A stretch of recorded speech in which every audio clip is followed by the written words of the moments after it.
People from all over Iraq descended upon its capital, Baghdad, last Friday, heeding the call from influential Shia cleric Muqtada al-Sadr for a million-man march, calling for an end to the nearly 17-year-long U.S. occupation of the country. Images from the event show seas of peaceful crowds walking together through the city center.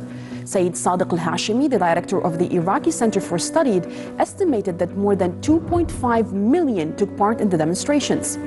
While there are many divisions in Iraqi society, marchers hope to send a united message against American imperialism. The message of the Million-Man March was impossible to miss.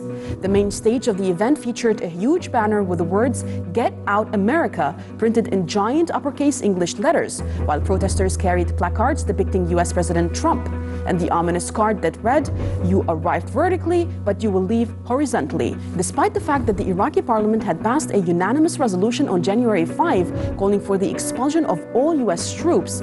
The Trump administration, however, has flatly refused to leave. There are currently an estimated 5,000 American soldiers in Iraq, plus large numbers of mercenary contractors. Donald Trump was even more imperious, threatening the entire country with what he referred to as very big sanctions, as a punishment for telling America to leave. Trump, however, is in for a surprise when he realizes that Iraq is simply part of a larger resistance front in Syria, Lebanon, Iran, Gaza, Palestine, and Yemen that will continue to resist until they manage to force the U.S. air, ground, and naval forces to go back home. Welcome to the Mideastream. I'm Marwa Osman.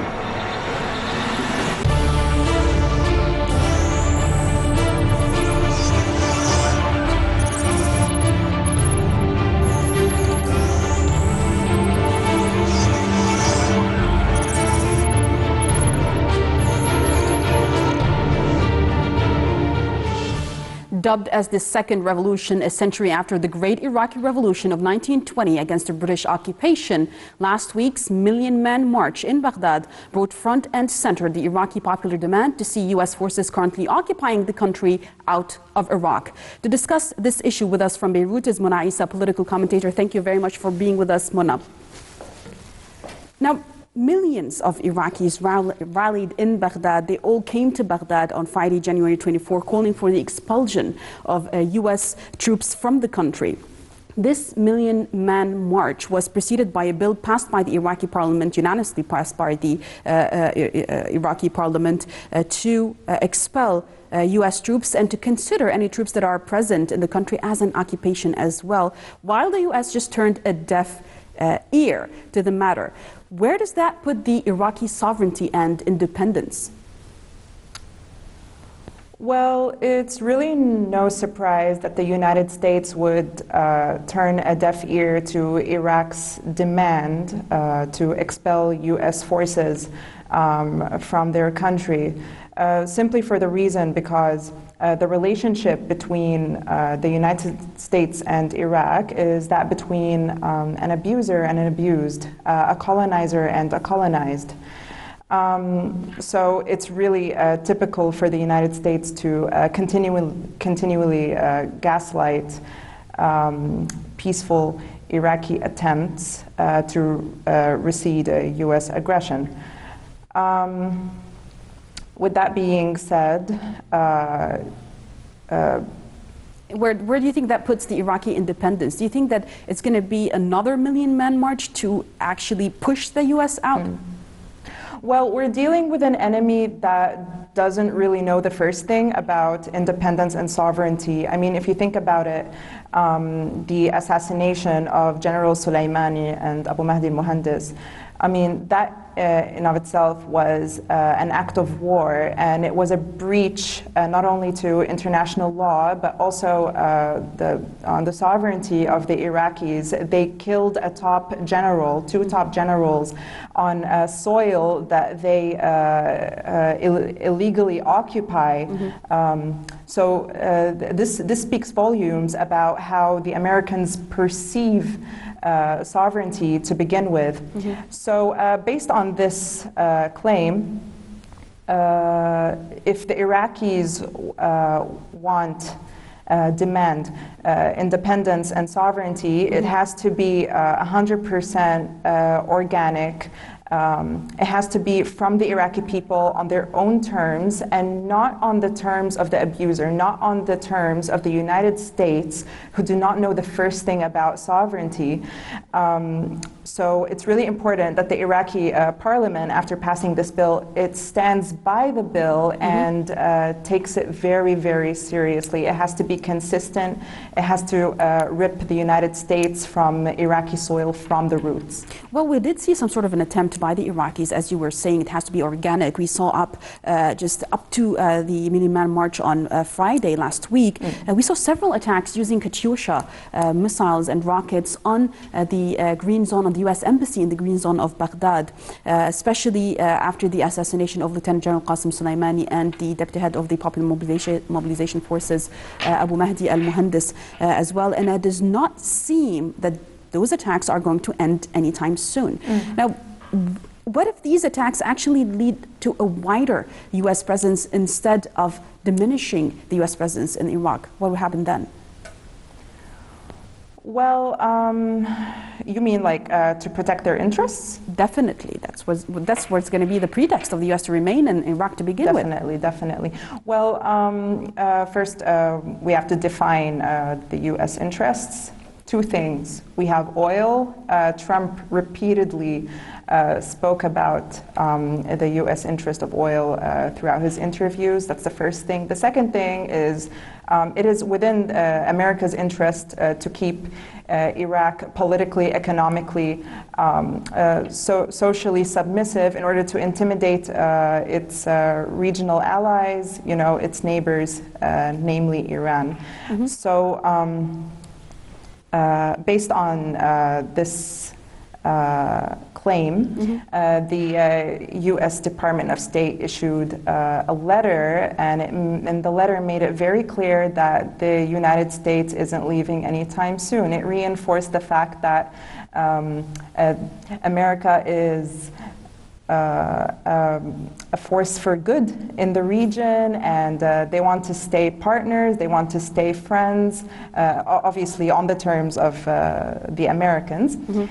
And they're not going to leave anytime soon. Well, added to that, Mona, the U.S. has escalated its effort to destroy the Iranian economy. We've all been following this throughout years now, ever since Trump became president, through the economic sanctions. And this is what Trump said after the bill. He threatened Iraqis by saying he's preparing very big sanctions, quote unquote. So this is what the U.S. is promising Iraqis if they continue to ask for the U.S. to leave. Do you think that Iraq will be able to handle such heavy sanctions? Well, it's not the question of whether Iraq will be able to handle such sanctions or not.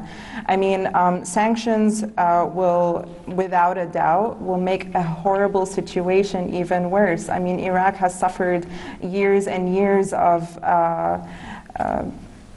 occupation. I mean, that's a special case in of itself. What sanctions do is that they drive populations into so much poverty, so much unemployment, mental health issues, trauma. They target basic needs like medicine and healthcare and every aspect of social, economic, and medical life for Iraqis. And maybe that would be enough pressure to stop them from asking the U.S. to leave? I mean, look at it. I mean, for example, in the 90s, Iraq suffered sanctions which killed, according to UNICEF reports, 1 million people. 500,000 of them were children. However, it's 2020. It's not the 90s anymore. And, power dynamics in the international arena, they've changed. They've shifted. So what's happening in Iraq now is that they are forming more ties with the East Bloc, namely Russia, China, Iran. They're stretching their hands out, which is a positive point here, because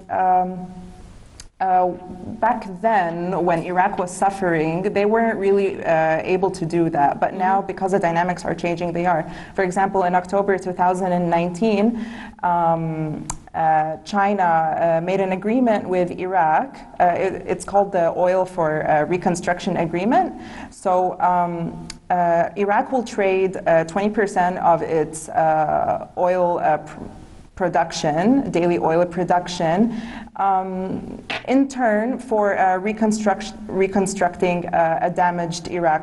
As opposed to actually the U.S. stealing the oil and Iraq getting nothing out of it to begin with. Well, we still have 1 minute before we end off with this segment. It seems that the heightening tensions in the region have now put the U.S. at a very stiff cliff. At the end of the cliff, it's between a rock and a hard place now, especially given the hit that they received in Ain al-Arab base in Iraq by the Iranian forces and the Iranian army, keeping in mind that Trump has an election year also ahead. Does this indicate that the prospect of an all-out war is actually receding in the region? Okay, so we're dealing with a country or a figure who has severe miscalculations. The most recent severe miscalculation was the assassination of a top Iranian general, etc., etc.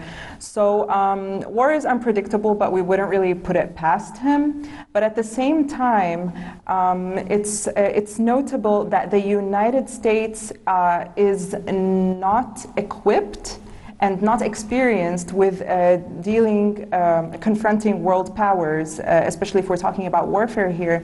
Most of the war history of the United States was through proxies. I mean, if you're going to look at the Cold War, for example, the United States did not confront Russia. It was through proxies. If you're going to look at World War II, I mean, between Japan and the United States, for example, if it weren't for the nuclear bombs that were thrown on Hiroshima and Nagasaki, there wouldn't have been they wouldn't have victored, if you're going to call it a victory. So the United States is not equipped and experienced with dealing people up to the match.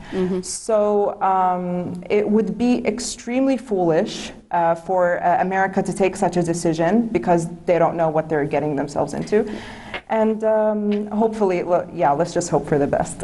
Well, thank you very much, Mona Issa, political commentator, for joining us to talk about the Million Man March in Iraq and the prospects of leaving or staying in Iraq by the U.S. troops. Thank you very much for being with us. Please stay tuned for our next segment.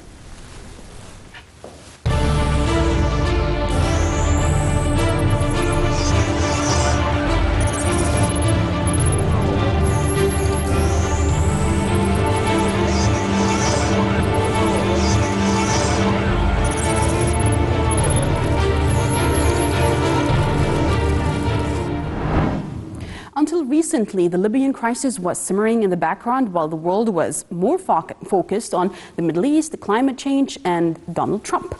Erdogan's decision to officially abandon neutrality in the Libyan conflict and provide military support to the government of national accord in Tripoli turned international attention to this dispute and brought along the Berlin summit. The Libyan conflict escalates following the Berlin summit in this following report.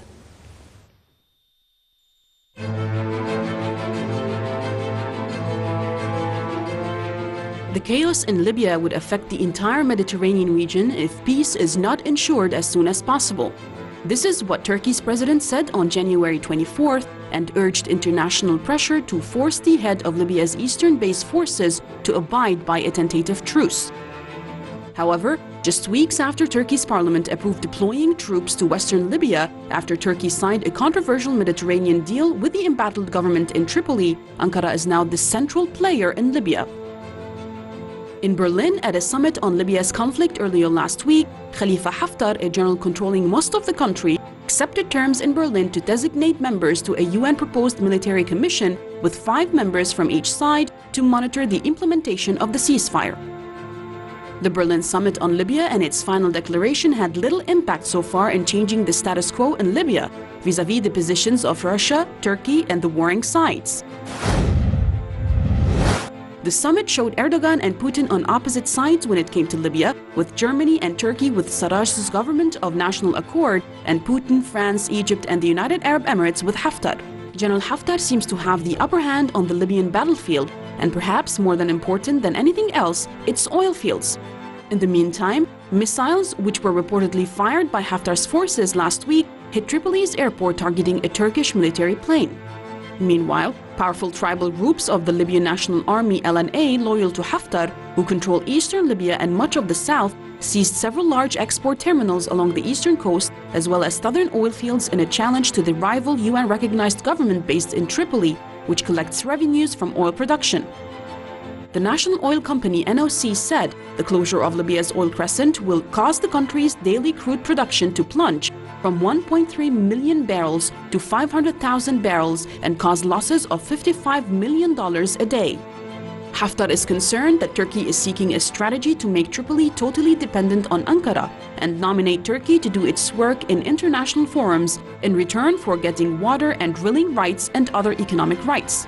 A strategy that might see Haftar pushing further with his military campaign against the Western-backed and UN-recognized government of national accord.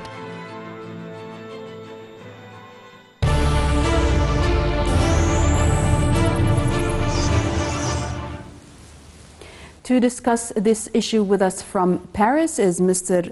Mustafa Al-Fatouri, political commentator. Thank you very much for being with us, Mr. Mustafa. Now, well, key local and international actors came all together and tackled the case of Libya in Berlin, in the Berlin summit a week or so ago. Concrete results have not yet emerged in Libya, other than the fact that actual participants of the Berlin summit were not okay, did not actually accept President Erdogan's maybe demands that his military intervention is to be completed with the presence of a Turkish army. But we still don't know if he's going to take that refusal or not. But does this mean that a solution is now closer in Libya, or maybe more internal infighting is in the horizon?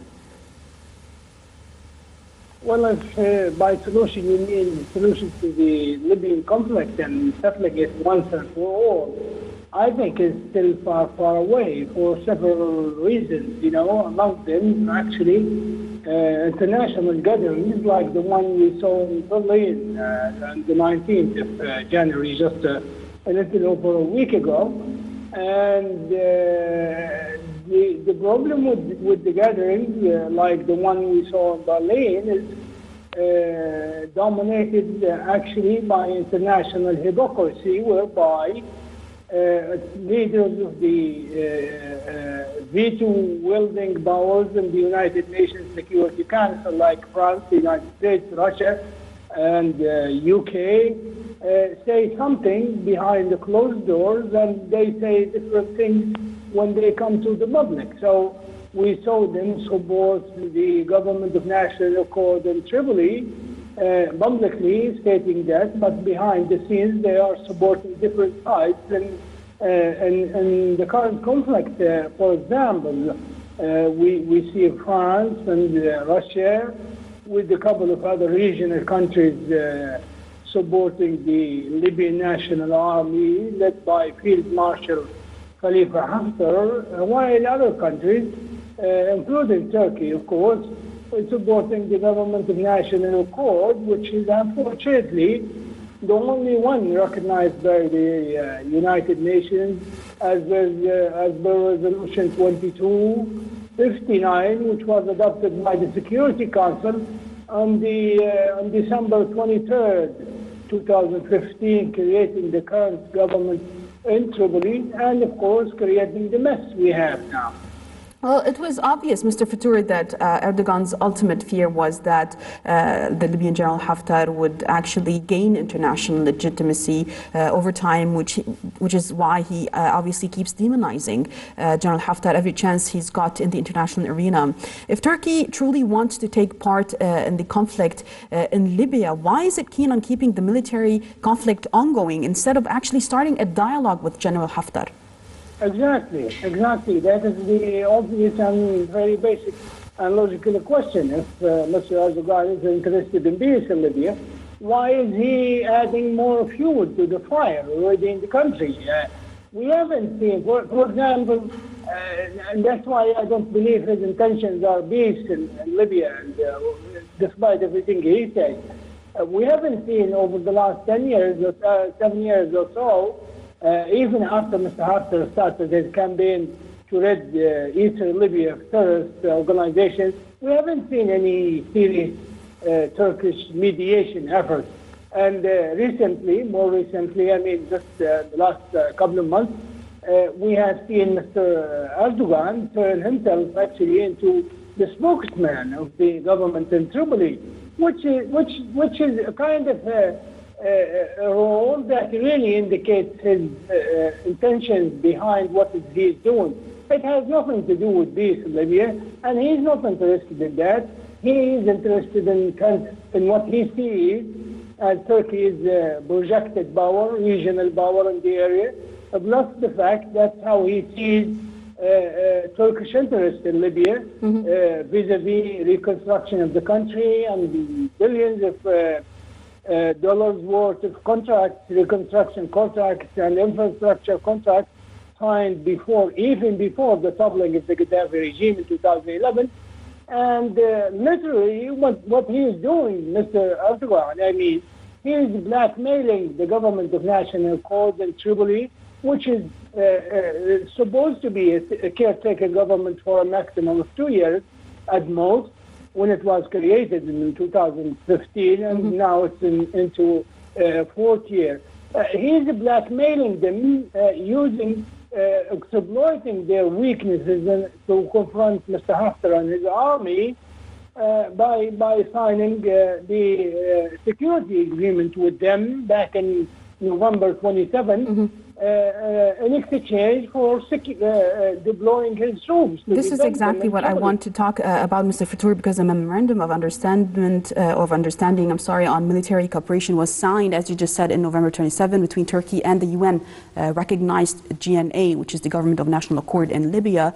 And frankly, it puts Turkey's intervention in a legal frame. Internationally, it puts it in a legal frame. Then why should the Libyans have anything to worry about? I mean, shouldn't this agreement save Libya from further conflicts, per se? No, that's not true. What is really worrying the Libyans is the so-called legal background of the agreement. First of all, nobody knows until today what is in that memorandum of understanding. The government in Tripoli says it's a memorandum of understanding which does not require any ratification by the legislator in the country, which is the parliament in this case in eastern Libya. And the Turks, they say it's an agreement. It's not a memorandum of understanding.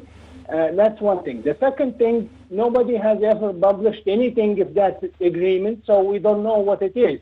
That's the second thing. The third thing, what really most Libyans fear is the fact that using this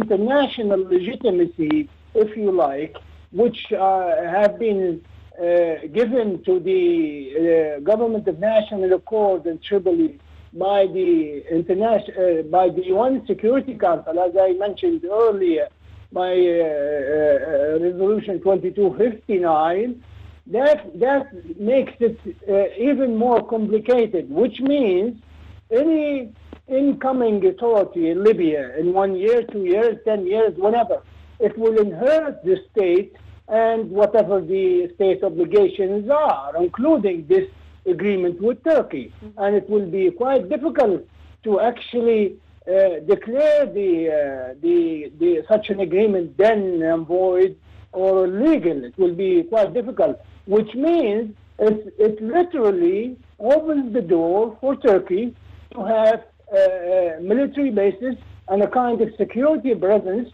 in Libya. And Mr. Erdogan, which is a kind of funny, very strange. He knows this fact. He knows the fact that the Government of National Accord is actually a caretaker government, and it will be replaced today, tomorrow, next week, whenever there is some kind of a settlement. The Presidency Council, which signed the agreement with him, is going away sooner or later. And that means any government that comes in, however friendly to Turkey, will not accept this agreement anyway. But there's another agreement that was signed, Mr. Fatour, between... He's gambling away his interest on the fact that he wants to maintain the Government of National Accord in power in Libya. However, the international agreement, the Libyan political agreement that was signed in Morocco on the 15th of December 2015, that actually created GNA in Tripoli, that agreement itself says two important things. that for this government of national accord to be legitimate, nationally legitimate, it must be voted on in a vote of confidence parliament by the parliament in Libya. That never happened, even today. And the other thing is that it emphasizes that agreement, the Libyan political agreement I'm talking about, it emphasizes the fact that the government of national accord in Tripoli, headed by Mr. Sarraj, is only a caretaker government that is supposed to be doing a couple of things in what you could call an extended transitional period of a maximum 2 years until another government comes and takes over and hand over power to elected government. Well, I wanted to ask more maybe about the oil. Mr. Faturi, I wanted to ask about the energy. I don't know if you can hear me, Mr. Faturi, but because we are out of time, I want to thank you very much. Mr. Faturi, can you hear me? Neighboring countries. I understand that. I wanted to ask more about the oil agreement that was signed between Turkey and Libya. Mr. Faturi, I'm sorry, but we're going to have to end this off. I want to thank you very much, Mr. Faturi, Mr. Mustafa Faturi, political commentator from Paris. Thank you very much for joining us. I wanted to have more time to ask more about the oil agreement that was done between Turkey and between Ankara and Tripoli, but unfortunately we're out of time. I want to thank you very much for being with us. Thank you for watching, and please stay tuned next week for more from the Mideastream.